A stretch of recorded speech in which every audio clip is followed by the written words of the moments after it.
So, ayan guys, nagisa ko na yung bawang sibuyas. And then, nailagay ko na yung talbos, saluyot. Magigisa lang ako guys ng talbos at saluyot na may century tuna. Ayan ang aking ulam ngayong hapunan. Ginisang talbos. Alam mo guys, nakakamiss yung mga ganitong ulam. Hindi naman pwede lagi na lang para guys masarap.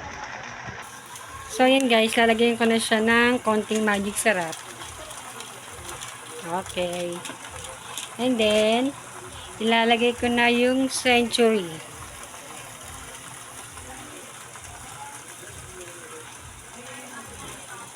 Siyempre guys, halu-haluin lang natin.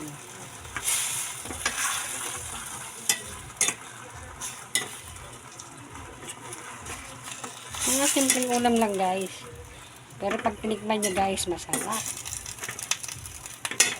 Siyempre guys, pag ako kasi naglalagay guys ng magic, hindi na ako naglalagay ng bechin. Siyempre, lalasanin lang natin guys kung anong kulang sa ating niluluto. Ayan guys.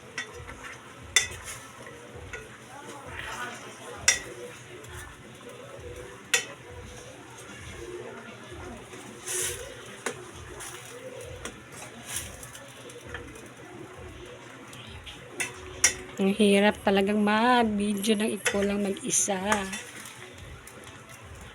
Ayan, luto na ang ating ginisang talbos with sarap.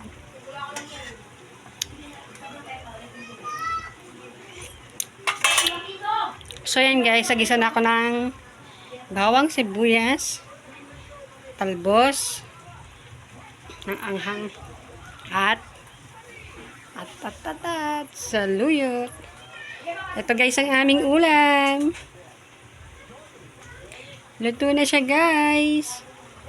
Ayan, luto na ang aming ulam. Ginisang talbos with saluyot and then century tuna. See you for watching. Bye bye.